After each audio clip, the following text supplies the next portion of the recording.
Hello, welcome to White Davy Gardening and Worm Farm. Today we're going to have another Q&A discussion and we'll be discussing how to prevent pests and diseases in your greenhouse, how to prevent them and how to control them.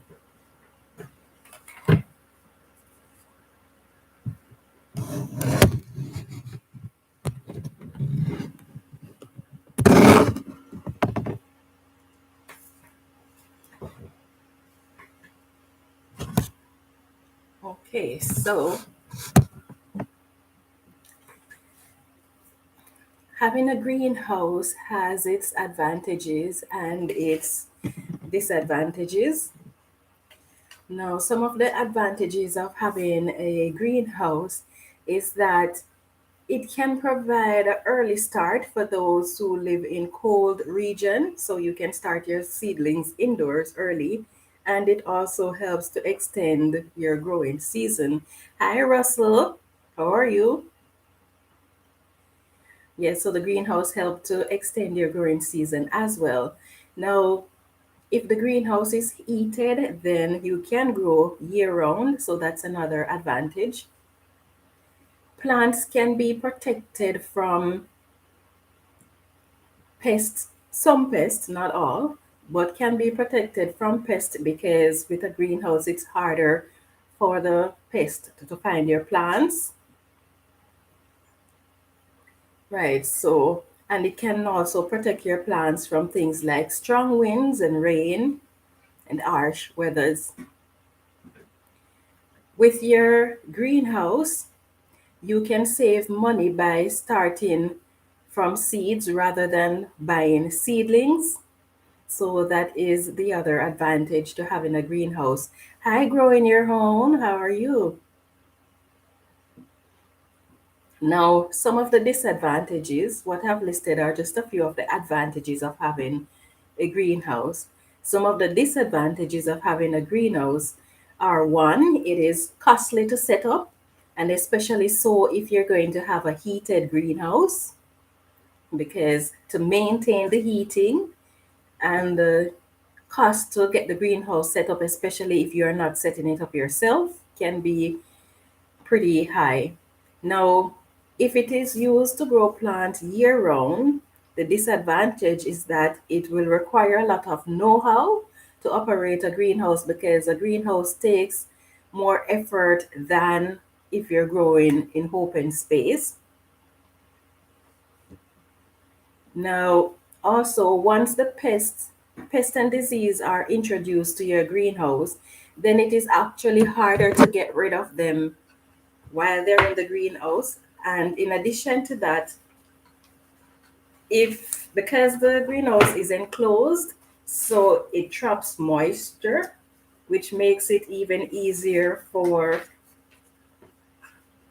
diseases to spread, and it also makes it humid where the pests can stay and multiply. So having an enclosed greenhouse actually can cause pests and diseases to spread rapidly. And then because it is enclosed also, whereas you're in an open space growing, when it is enclosed, the pests don't have anywhere to go because they're constantly in that enclosure. So the damage to your plants can take place pretty quickly as opposed to when you're growing in open space.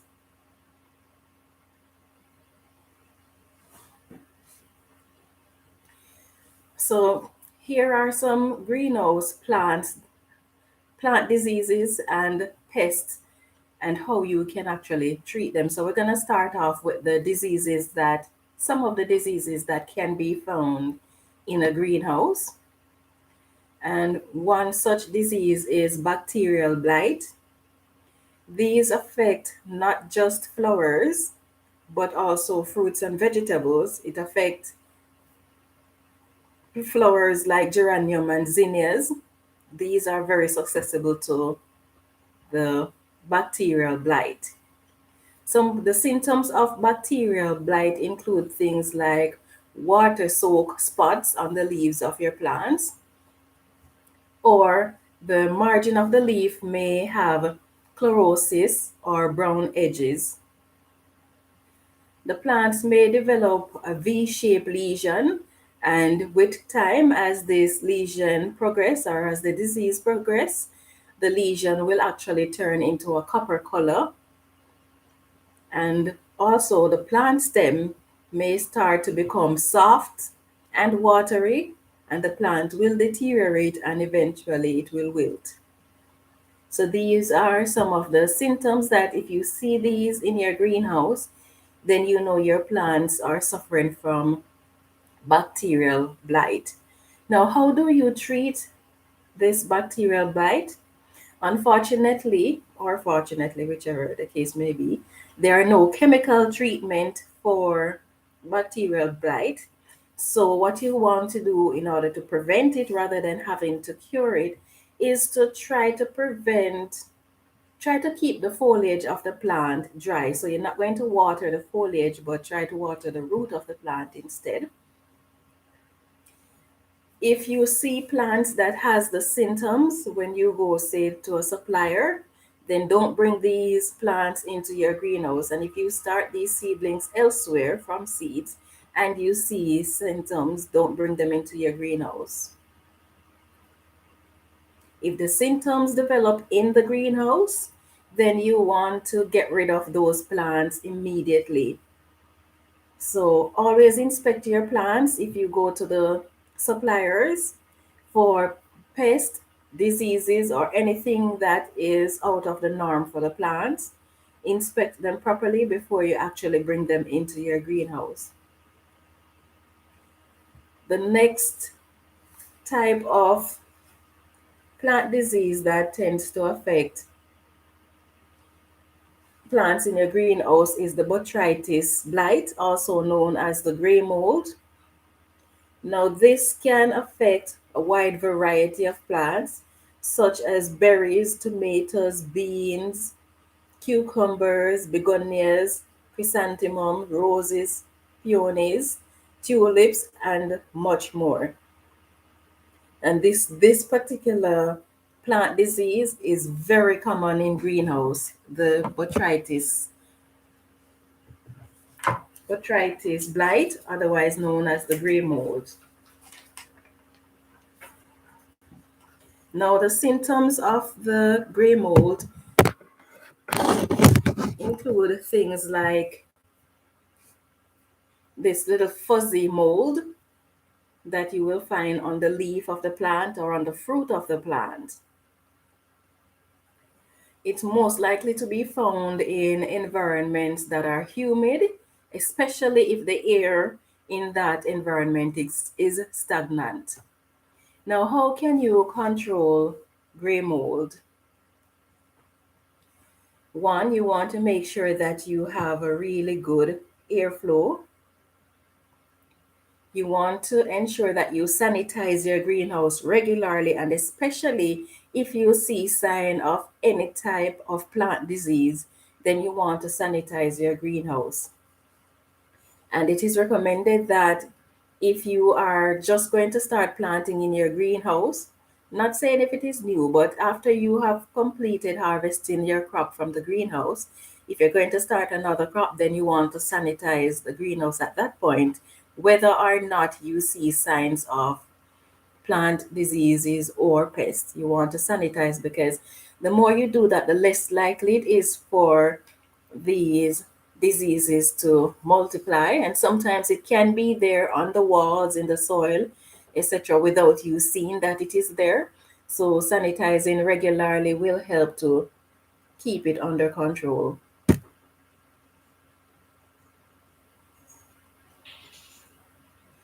Okay, so the next thing that you can do is if you have plants that are infected, then you want to remove these infected plants and keep your greenhouse warm at nights, especially at nights, because you know that's when the time cool off. And a lot of plant diseases love cool condition. Another important thing is to space your plants according to the amount of space that they need, because that too is going to help to increase the airflow between the plants and keep the plants dry. And in addition to that, because they have sufficient space between them, that is going to slow down the rate at which plant diseases may spread from one to another. Now, you also want to avoid damaging your plants because this can encourage bacteria and other plant disease to spread. Now, plant disease tend to affect various parts of plant depending on what type of plant disease it is, because some will affect the leaves of the plant, some will affect the stem of the plant, some will affect the root of the plant. And if it is a fruit producing plant, then it may affect the fruit of the plant. Sometimes it may affect more than one part of the plants. Some plant diseases plant may able to survive and produce while it has the disease. Some of them will not be able to produce. Some may have its growth stunted and things like that. So if you have plant disease, it's good to try to identify it as quickly as possible and to get it treated as quickly as possible if it can be treated. If not, then it is beneficial to actually remove the infected plant because you don't want it to stay there with the hope that it gets better and then the disease spread to other plants, because then that would be too chaotic. Okay, so the next disease that plants face, and this is a very popular one too, is the powdery mildew. This is very common in greenhouses as well because greenhouses tend to be humid, and that's exactly what powdery mildew likes. So the powdery mildew will affect plants such as pumpkin, beans, radishes, artichoke, cucumbers, beets, carrots, peas, peppers, tomatoes, lettuce, melon, and much, much more. So it affects a wide variety of plants. Now, one thing about the powdery mildew is that each each powdery mildew pathogen is actually specific to individual type of plants. So for example, powdery mildew that affect pumpkin would not necessarily affect tomato, or it would not necessarily affect lettuce. So each powdery mildew pathogen is specific to that particular type of plant. So the advantage of that is if you end up with powdery mildew on one type of plant in your greenhouse, then you know that it won't spread to your other type of plants. But then you don't want it to spread even to the same plant that it is affecting. So you try to get rid of it as quickly as you can.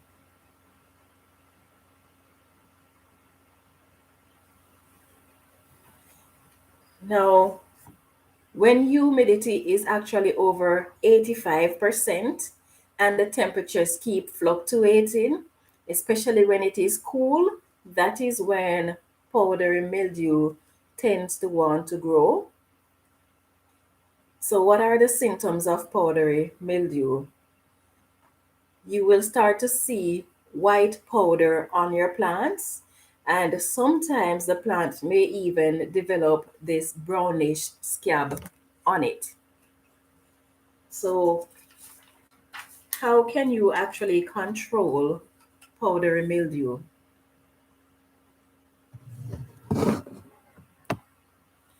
You want to allow the appropriate spacing between individual plants. You want to encourage good airflow, keep the humidity down, and do not water the foliage of the plants.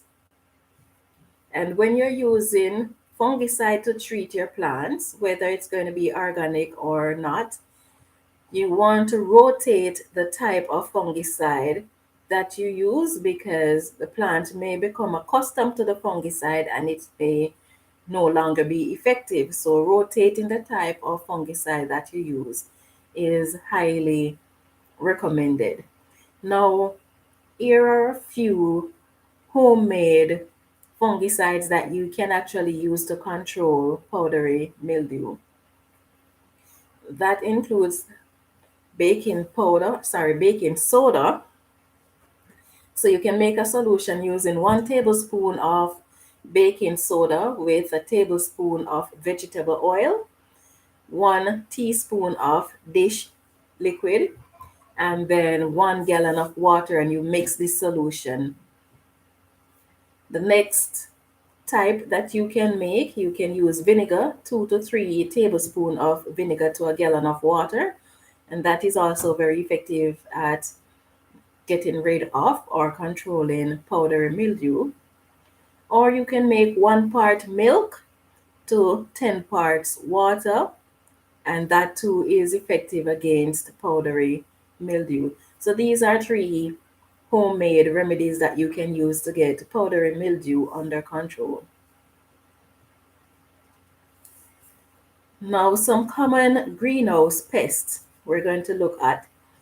So, common greenhouse pests are really those that are similar, are often found in open garden or a garden that's not grown in a greenhouse. So it includes things like aphids, mealybugs, caterpillars, thrips, fungus gnats, slugs, white flies, spider mites, leaf miners, and much more. But these are the most common greenhouse pests that you can find. Now, how can you prevent or get rid of these type of pests? For some of these pests, they have an exoskeleton, so you can use worm tea on them. But you want to prevent rather than having to treat these pests. So you want to take the necessary steps, which include inspecting soil or potting mix or compost or seedlings or other plants that are purchased from suppliers. Because sometimes if you take up, say, for example, a bag of compost, you might see a little aphid running up and down on it, or the plants, you might see where the leaves are eaten, or you may see the actual pest that is affecting the plants. If that is the case, then you do not want to purchase that plant or that bag of compost, because you don't want to bring those into your greenhouse, because once they get out of control, they can be pretty difficult to get under control.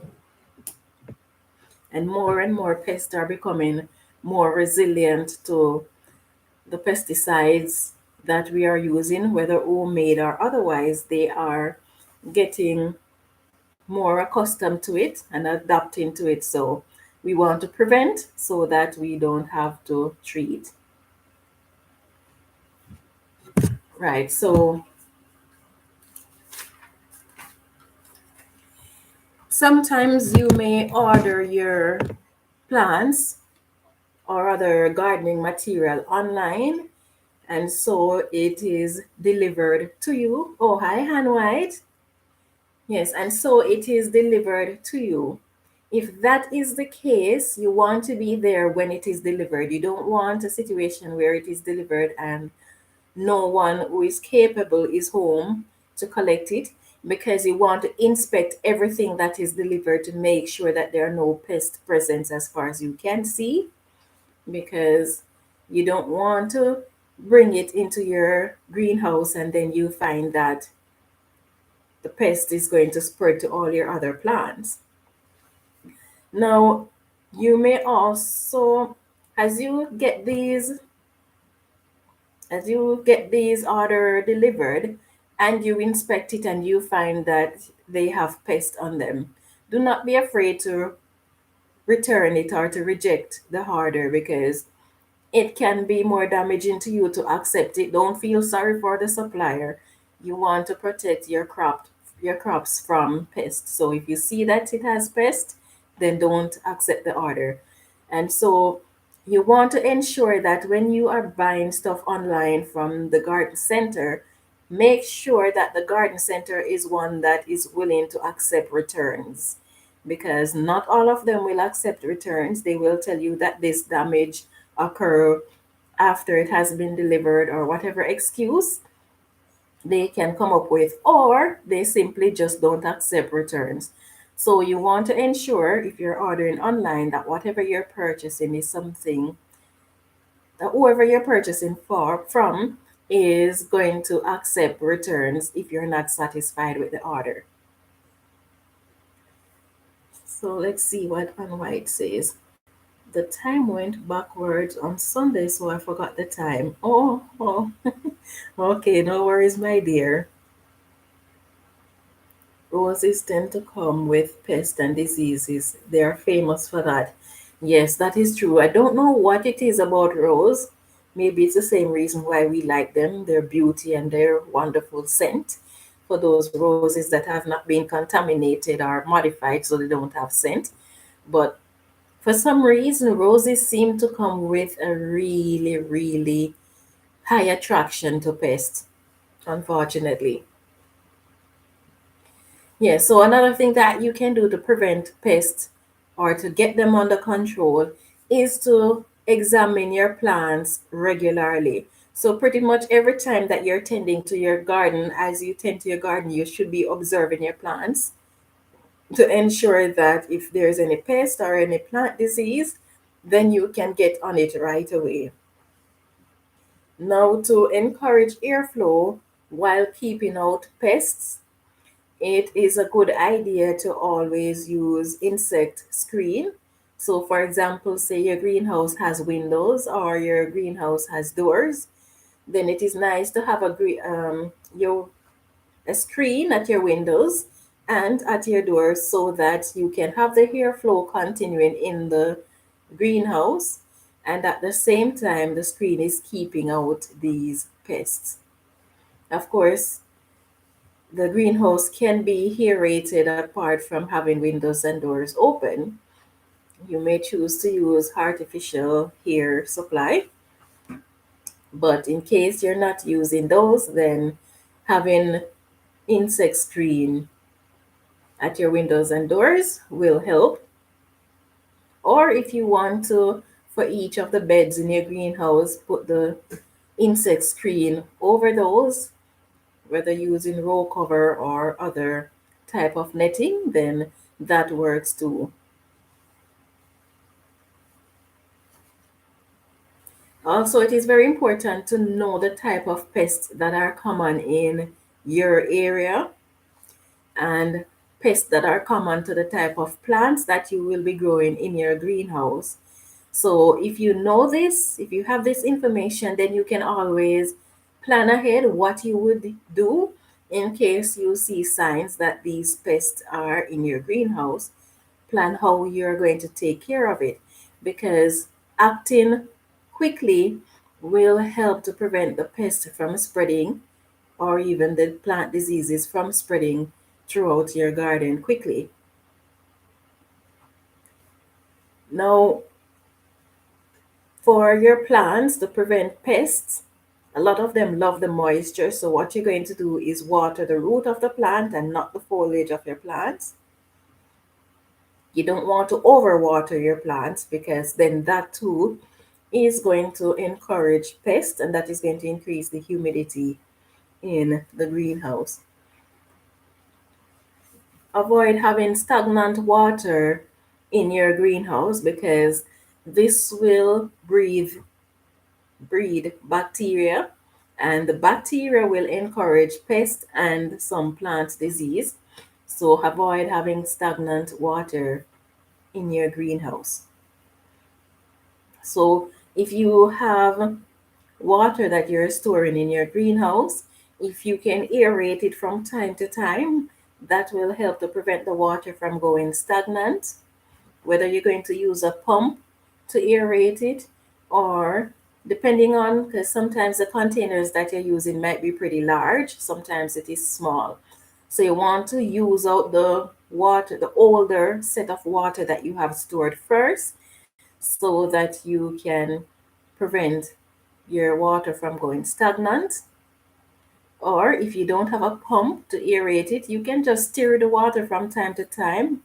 Encourage the water to be aerated so that you don't end up with bacteria breeding in it. If you find that you have pests and plant diseases, try to treat it as quickly as possible. So now I'm going to be giving you a list of just a few DIY homemade pesticides that you can make. So we're going to start off with baking soda solution. I already discussed other baking soda remedies, but there are some more that you can make, and there are some that does not include baking soda. And for some that I mentioned, you can add baking soda to them if you want, but it is not necessary. So garlic crushed or blended in water and a few drops of dish soap or a few drops of oil works very well in controlling pests. Another solution that you can make is 4 tablespoons of baking soda to 2 tablespoons of Murphy's oil and 1 gallon, not quart, 1 gallon of water. That also works well in controlling pests. The next solution that you can make includes neem oil, and this is a natural pesticide. So 1 tablespoon of neem oil with a few drops of liquid soap in 2 liters of water works pretty well. Now, a very important point to remember when it comes to homemade pesticide is that one, you always want to test the solution that you have made on individual plants, but not on your entire garden, because you don't want to apply it to the entire garden and find that the solution was too strong for your plants and then your plants get badly burnt. Or two, you want to make sure that you are constantly rotating the pesticides or the herbicides that you are using, because plant diseases and pests do adapt. Let's see. Hi, Matthew Smith. How are you? Yes, you can ask a question. I'll answer if I can. Or if someone on the live is able to answer, then they will do so. Let's see. And says, I started adding baking soda to all my pesticides because I tend to have fungus or powdery mildew. Oh, okay. Yes. Baking soda works pretty well for that. There are so many different things that we can use for pesticides. For example, even the plants, some of the flowers or the herbs that we grow in our garden are pretty good pesticides. Chrysanthemum is a very good, makes a very good pesticide. Thyme make a very good pesticide. And even the plants that we grow to repel pests, you can actually use those to make a pesticide by soaking them in water. Now, the purpose of the soap is to help the solution that you have made to stick to the plant. So it's not that the soap is a pesticide, but it helps the solution to stick to the plants. Now, when it rains, whatever you have applied to the plants will be washed off. So a good idea is after applying it to your plants, and if it rains, then make sure you reapply the solution. And you want to apply your pesticides to your garden like every 5 to 7 days, because most of the pests that affect our gardens, the tiny ones, they can reproduce, they reach maturity within 5 days and start to lay their eggs. So between 5 to 7 days, you want to ensure that you keep spraying your garden. Now let's see. Matthew says, I have a garden in the backyard, yaboclurt. I don't know what that is. The wasp keeps eating the trees, the plants.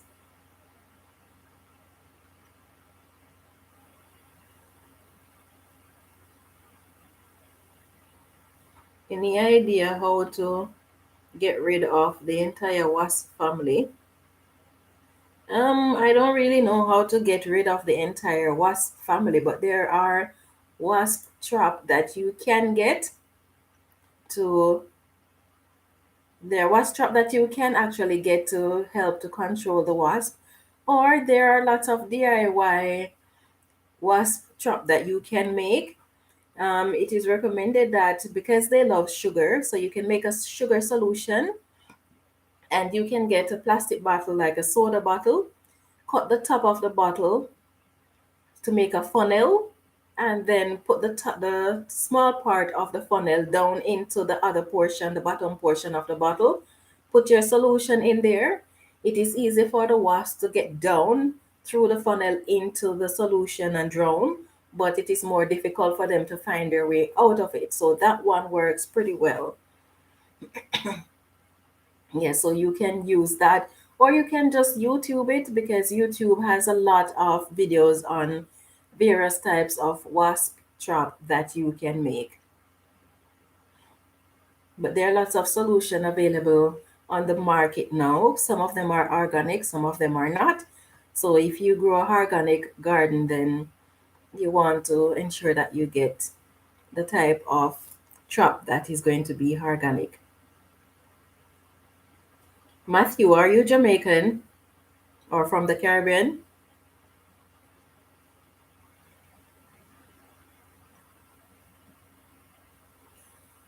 Let's see. And White says, what does chrysanthemums repel?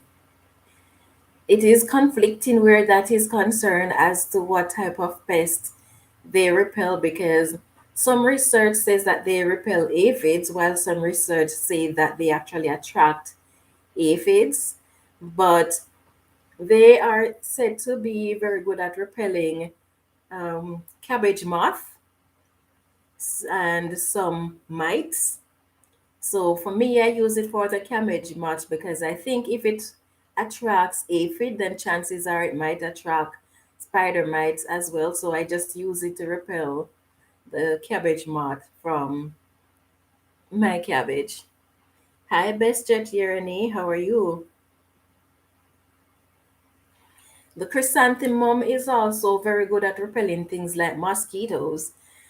In fact, most of the mosquito repellents that you buy, the extract from chrysanthemums can be found in them. So they're very, very good at repelling mosquitoes. So if you're working in your garden and you have a lot of mosquitoes around and you have chrysanthemum plant, flowers or leaves, doesn't really matter which, both of them are good at repelling the mosquitoes. You can just crush it and rub it on your skin so that the mosquitoes will leave you alone. Okay, you're doing well. Okay, that's good. Yeah, so these are some of the pest and plant diseases that you may come across when you have a greenhouse. Of course, these are not just restricted or confined to greenhouses, but they tend to be common in greenhouses. Okay, you're welcome, Han White. So, do any of you have greenhouses, and have you ever had to deal with these issues?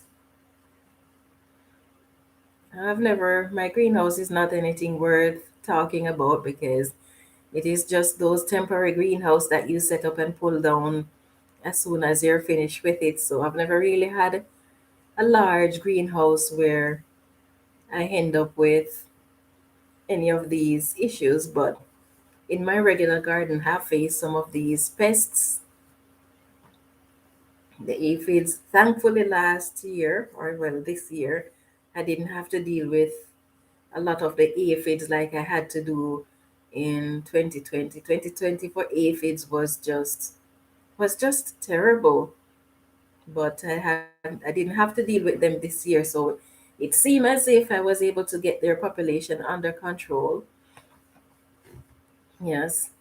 And one of the advantage of living in the cold region, although I hate the cold, is that it actually helped to keep some of the pests under control because they cannot overwinter. Some can, but not all of them can overwinter. So it kind of helped to keep the population of them down.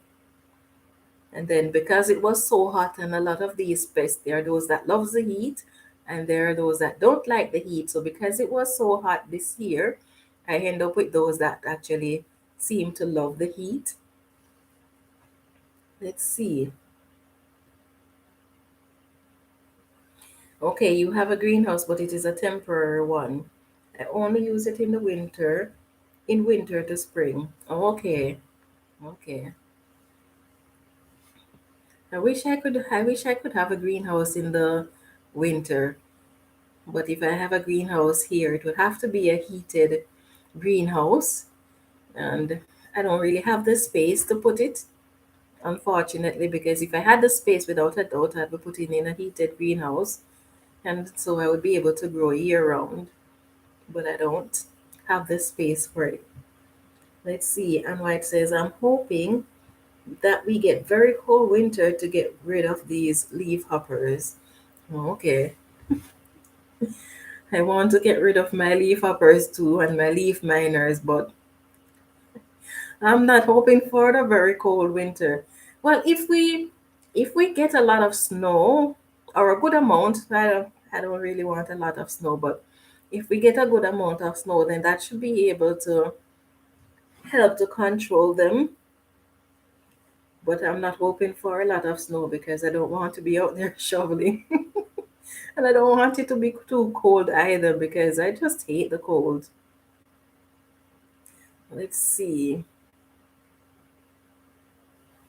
I only put broad beans and I will put my garlic in it. Okay, okay, yes. The leaf miners will come back as they are flies. Yeah, I'm gonna have to definitely rotate my crop this year because of the leaf miners. So, although most of my garden had the leaf miners this year, so they're going to be in quite a few of my garden beds.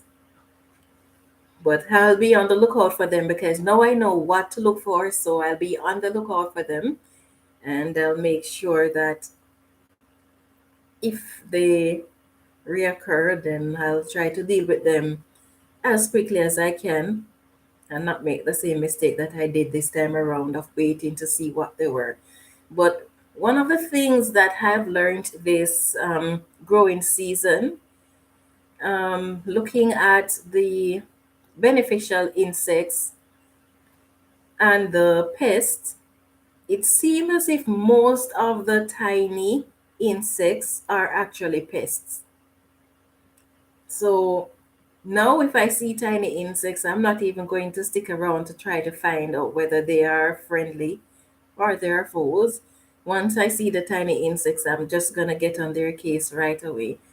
And then there are just so many beneficial insects that are common to this area. So if it is anything outside of the beneficial insects that are common to my area, once I see them, I'm just going to get rid of them because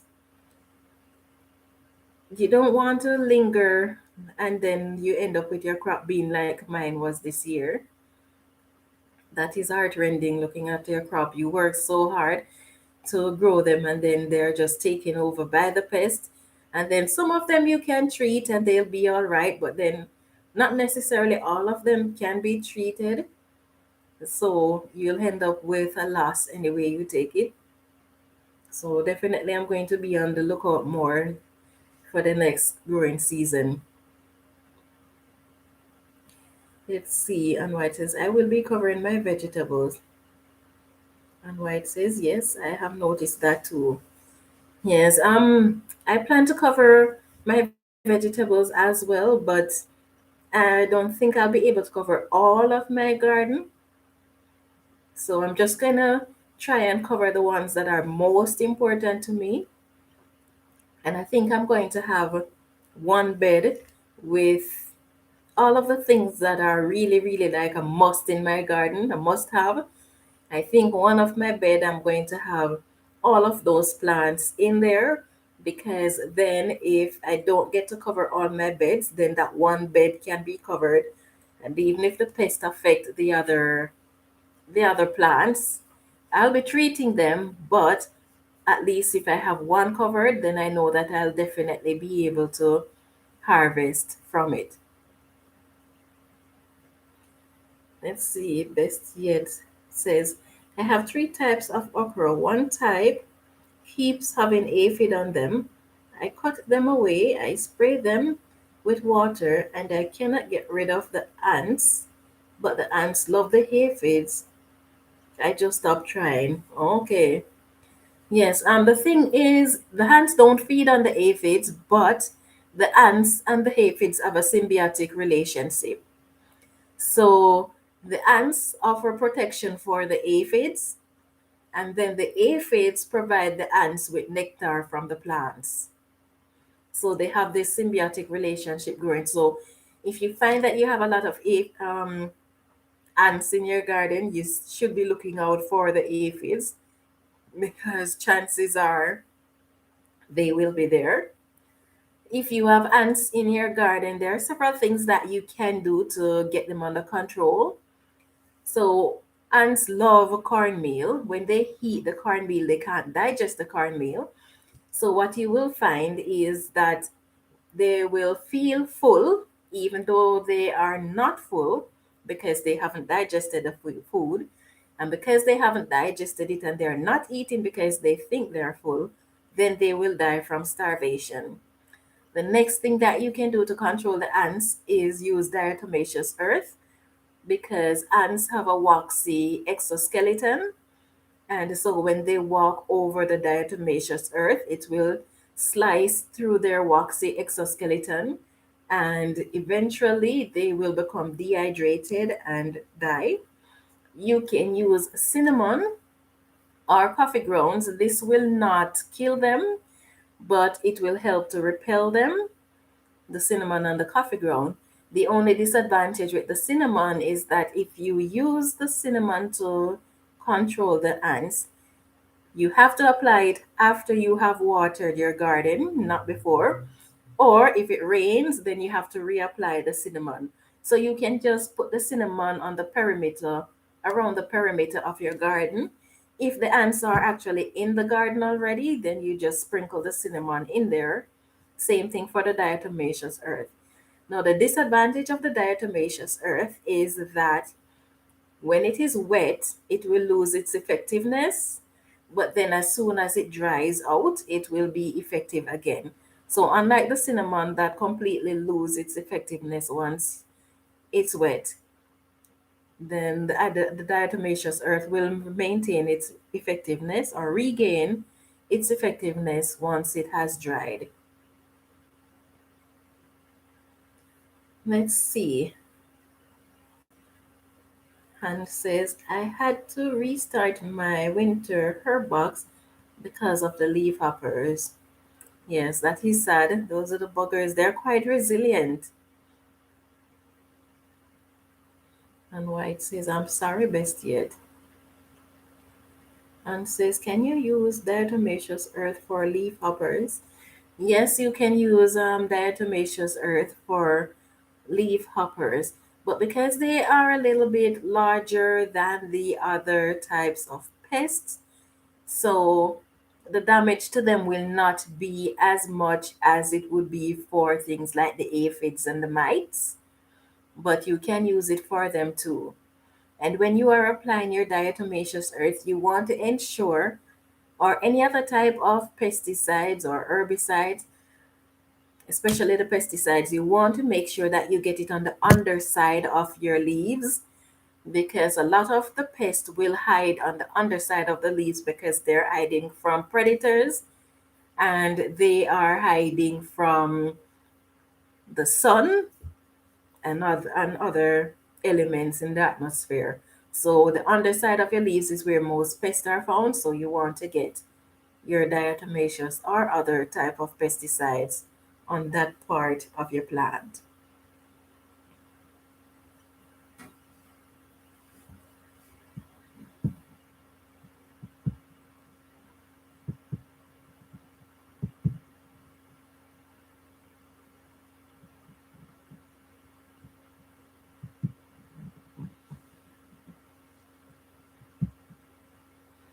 Oh, you're welcome, Han White.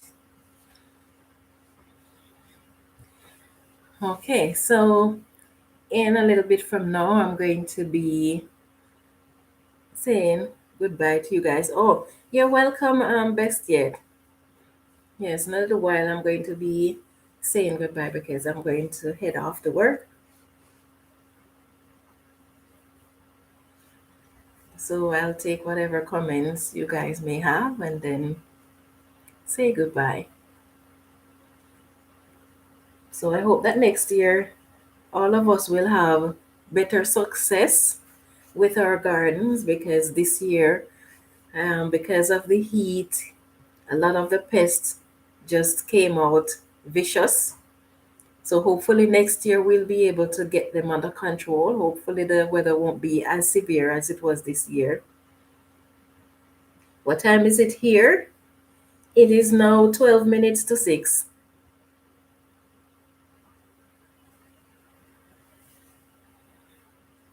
So I guess that's a what? So it's 12 minutes to midnight there, right?